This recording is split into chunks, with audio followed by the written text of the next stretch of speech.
तहां पांजी फूरल भाज निंड फिटाया ऐं पोए अदा नूरल जी निंड फिटाया ऐं वरी अदा वरेल खे ॾिसंदम पोइ आखिरी में अदा मंठार जो कन मरोटींदसि।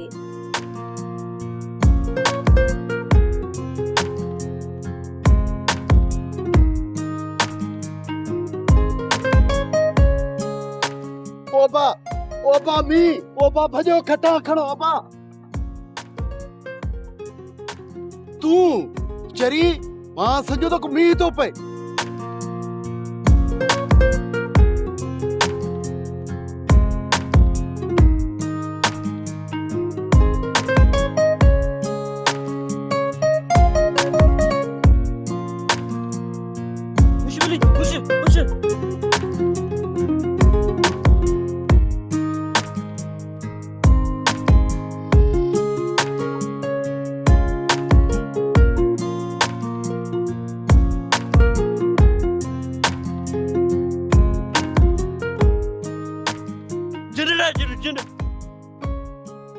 हाँ मां जिंदड़ी ना है।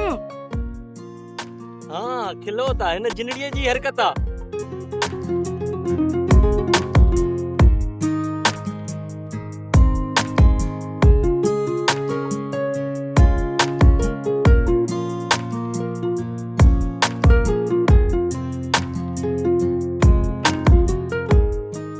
पकड़जी वई हाणे तो मां तुझा कन पकड़िया रोज रोज कन पकड़े निंड मां उथारींदी आहे न अदा अचो त सब वारे वारे सां जा कन पकड़ियो अचो जो जल्दी कयो अचो।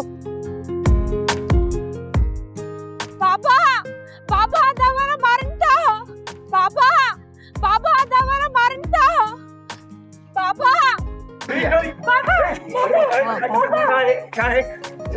ओबा इंदु भी ने कबूतर बाके पुट छो था भेण के तंग कयो पिया।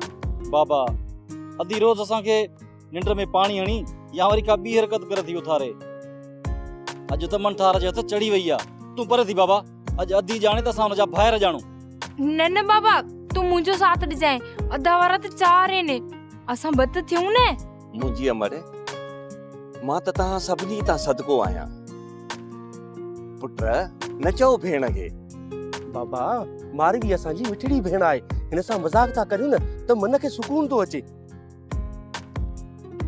हाँ बाबा अधीअ करे रोज जागदे भी निंड्रारो अंदाज कंदा आहियूं बाबा जी अखियूं खोलियूं त पंहिंजी गुलन जड़ी भेण जी सूरत पसूं त सॼो ॾींहुं सुठो गुज़रे। गुल गुलाब या मोतियो असां जी भेण जे मट न आहिनि वरियल मारवी ते कानात जे सभनी शहन खो मिठी आहे असां खे। तव्हां भी मारवीअ जी दिल जी धड़कन आयो मिठड़ा भाइरो सब साह में समायल आयो तव्हां सां त रांद रहंदी आहियां ऐं दुनिया खे विसारे वेंदी आहियां सवा घड़ीअ लाइ बनीअ जे कम ते वेंदा आहियो त हर हर वाजाईंदी आहियां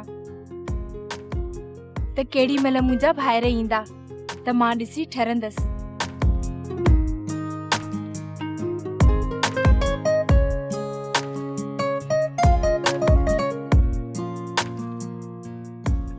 रब ज़ात खां दुआ या अल्लाह साईं मुंहिंजन हिननि बचड़नि खे कोसो वाह न ॾिजांइ सदा ख़ुशि हुजनि सदा आबाद हुजनि सरो ई सर हुजनि सरो ई सर हुजनि।